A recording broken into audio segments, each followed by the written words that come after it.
পাঠ্যসূচিতে তোমরা প্রত্যেকেই জানো যে পিথাগোরাসের উপপাদ্য তোমাদের পাঠ্যসূচির অন্তর্গত। সেকেন্ড সামেটিভ এভালুয়েশনে এই উপপাদ্যটা প্রায়শই দেওয়া হয় এবং মাধ্যমিক পরীক্ষাতেও খুব আসে। শুধু পরীক্ষার কারণে না, এমনি উপপাদ্যটা খুব ইম্পর্টেন্ট, বিভিন্ন অঙ্কের ক্ষেত্রে কাজে লাগে। আজকে আমরা প্রথমে পিথাগোরাসের উপপাদ্যটা দেখে নিচ্ছি। এই যে মনে করো এখানে একটা ভিডিও আছে, আমি একটু এগিয়ে দিচ্ছি, ভিডিওটা দেখো। পিথাগোরাসের উপপাদ্য কি বলছে একটু দেখে নিচ্ছি। এই যে দেখো, যে কোনো সমকোণী ত্রিভুজে অতিভুজের উপর অঙ্কিত বর্গক্ষেত্রের ক্ষেত্রফল অপর দুই বাহুর উপর অঙ্কিত বর্গক্ষেত্রের ক্ষেত্রফলের সমষ্টির সমান। একটা সমকোণী ত্রিভুজে সমকোণের যে বিপরীত বাহু সেটাকে বলা হচ্ছে অতিভুজ, আর অপর দুই বাহু, একটাকে লম্ব বলা হয় আর একটাকে বলা হয় ভূমি।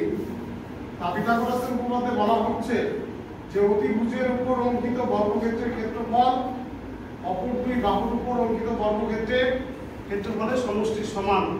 তাহলে দেখো এখানে ছবিটাতে কি করছে, দেখো এই যে দেখো, এই বাহুটার উপরে উনি একটা বর্গক্ষেত্র এঁকে নিলেন। এই যে অতিভুজের উপরে আরেকটা বর্গক্ষেত্র উনি এঁকে নিচ্ছেন এবং এইখানে একটা কি করেছেন, বর্গক্ষেত্র এঁকে নিচ্ছেন। তাহলে পিথাগোরাসের উপপাদ্য অনুযায়ী কি প্রমাণ করতে হবে? প্রমাণ করতে হবে যে এই বর্গক্ষেত্রের ক্ষেত্রফলটা হচ্ছে এই বর্গক্ষেত্র এবং এই বর্গক্ষেত্রের ক্ষেত্রফলের সমষ্টির সমান। দেখো x + c = 0। এই দ্বিঘাত সমীকরণের বীজ নির্ণয়ের জন্য শ্রীধরাচার্য একটা ফর্মুলা দিয়েছিলেন। সেই ফর্মুলাটা তোমরা প্রত্যেকেই জানো, x = b² - 4ac / 2a। তবে সেই শ্রীধরাচার্যের আমরা একটু দেখে নিই।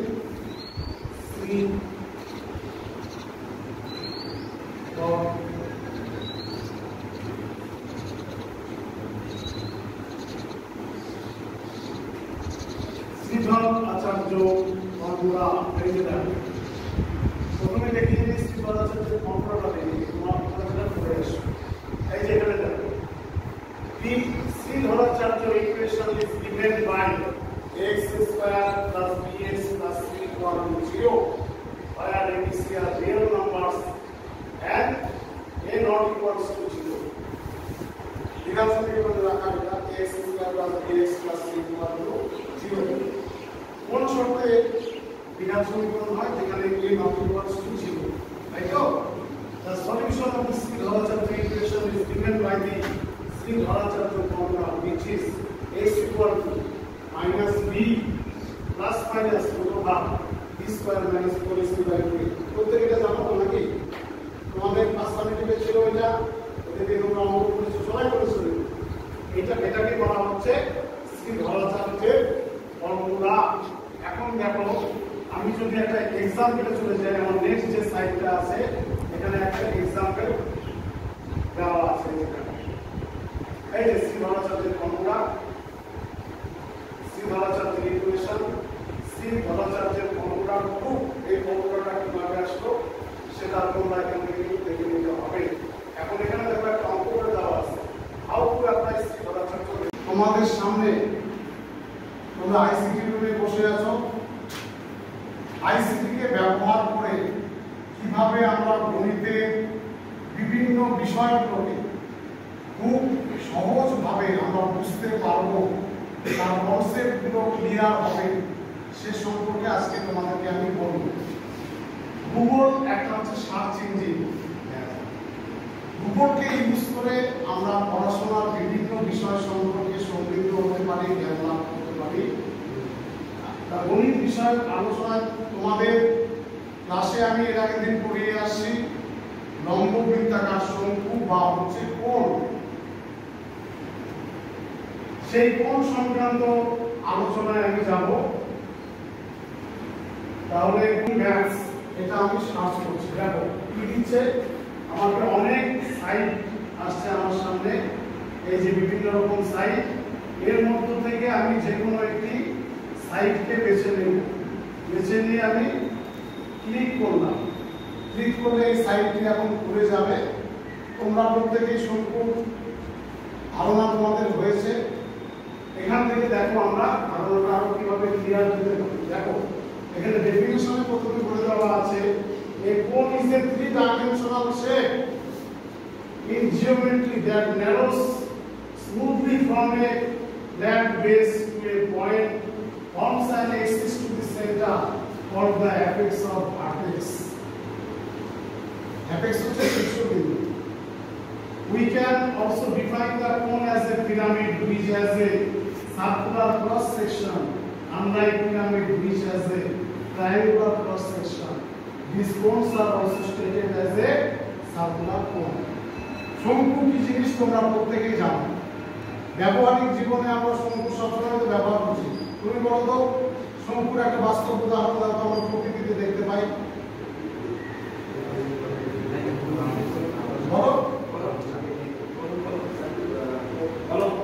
কলমের যে মাথাটা সেটাই হচ্ছে শঙ্কুর উদাহরণ।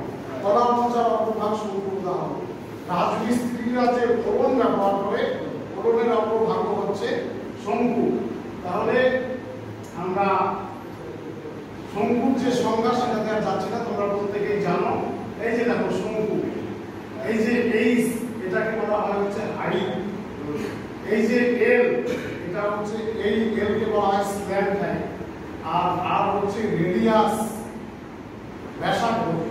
তাহলে এই শঙ্কুর slant line, surface area of কোন এন্ড ভলিউম অফ কোন। সারফেস মানে শঙ্কুর দুটো তল, একটা হচ্ছে বক্রতল আর একটা হচ্ছে সমতল। পাশ বরাবর যে তলটা সেটা হচ্ছে বক্রতল, আর নিচের যে বৃত্তাকার তলটা সেটা হচ্ছে একটা সমতল। তাহলে স্ল্যান্ট লাইনটা আমি বলে দিলাম তীর্যক উচ্চতা, সারফেস এরিয়া পার্শ্বতল, আর ভলিউম হচ্ছে শঙ্কুটা কতটা জায়গা জুড়ে আছে, দখল করে আছে বা আয়তন। তাহলে স্ল্যান্ট লাইন তোমাদেরকে ক্লাসে বোঝানো হয়েছে ব্ল্যাকবোর্ডে। স্ল্যান্ট লাইন বের করতে গেলে পিথাগোরাসের উপপাদ্য এখানে প্রয়োগ করতে হবে। L সমান সমান হবে দুটো ভাগ r square plus h square. এরপরে ভলিউম আয়তন, শঙ্কুর আয়তনটা কত হবে b equal to 1/3 pi r square h cubic unit, ঘন একক 1/3 পাই r স্কয়ার h। এবং সারফেস এরিয়া, সারফেস এরিয়া আমরা দেখো শঙ্কু এই একটা তলের ক্ষেত্রফল দিতে হবে এবং এই তলটার ক্ষেত্রফল দিতে হবে। তাহলে পার্শ্বতলের ক্ষেত্রফলটা হবে পাই আর এল, এবং নিচের যে বৃত্তাকার তল তোমরা প্রত্যেকেই জানো বৃত্তের ক্ষেত্রফল হয় পাই আর স্কয়ার। এখান থেকে যদি পাই আর কমন নিয়ে নেওয়া হয় তাহলে কি হবে পাই আর ইনটু এল প্লাস আর। তাহলে তোমরা দুটো সূত্র কিন্তু জেনে গেলে।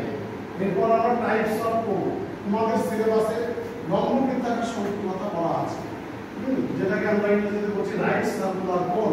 এছাড়াও আর ধরনের শঙ্কুর কথা তোমরা জেনে রাখো, তোমাদের ভবিষ্যতে লাগবে, সেটা হচ্ছে অবলিক কোণ। আমি ছবিটা দেখিয়ে দিলে তোমরা পরিষ্কার বুঝতে পারবে। এই ধরনের কোণকে বলা হয় রাইট সার্কুলার কোণ, যার শীর্ষবিন্দু থেকে ভূমি পর্যন্ত এই যে দেখো একটা লম্ব আছে, হ্যাঁ ভূমির উপরে 90 ডিগ্রি কোণ করে আছে। আর এই যে শঙ্কুটা, এই শঙ্কুটাকে বলা হবে অবলিক কোণ। তাহলে এইভাবে তোমরা যদি বাড়িতে গুগল সার্চ করে তোমরা যদি বিষয়গুলো দেখো, তোমাদের যে ধারণা সেটা কিন্তু আরো পরিষ্কার ধরনের মডেল হতে পারে। এই ধরনের কিছু আইডিয়া তোমাদেরকে আমরা দিব, তোমরা খুব ভালোভাবে দেখি। ঠিক আছে, ইউটিউবে অনেক ধরনের মডেল আছে, কী কী ধরনের মডেল হতে পারে সেই ধরনের কিছু মডেল আমি তোমাদের কাছে দেখাচ্ছি। তাহলে আমি কি দিয়ে সার্চ করতেছি, ম্যাথামেটিক্যাল মডেল ইন ইউটিউব, এটা লিখে অনেকগুলো দিয়ে দেবে, এটা লিখে অনেকগুলো দিয়ে দেবে।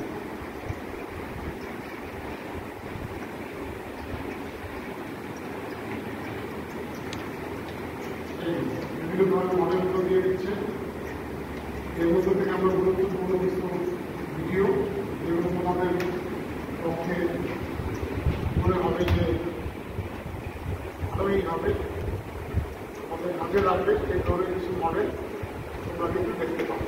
যেমন মনে করো এখানে অনেকগুলো মডেল আমরা দেখতে পাচ্ছি, অনেকগুলো ভিডিও দেওয়া আছে, এখান থেকে আমরা কিছু ভালো মডেল আমরা দেখছি। হ্যাঁ, এখান থেকে মডেল কত ধরনের মাল্টিপ্লিকেশনের উপরে একটা মডেল তোমাদেরকে দেখাচ্ছি।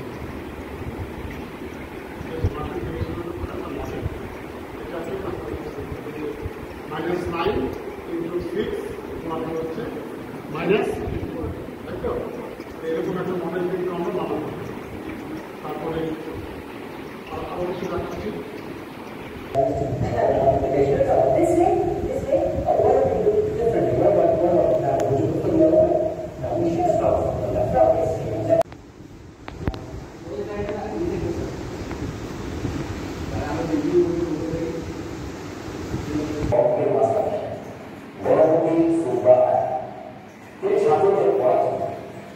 সমস্ত ক্লাসকে উদ্দেশ্য করে তিনি বললেন, তিনটি ফল যদি তিনজনের মধ্যে সমানভাবে। সবাই জানো যে শ্রীনিবাস রামানুজন ভারতবর্ষ এমনকি সমগ্র বিশ্বের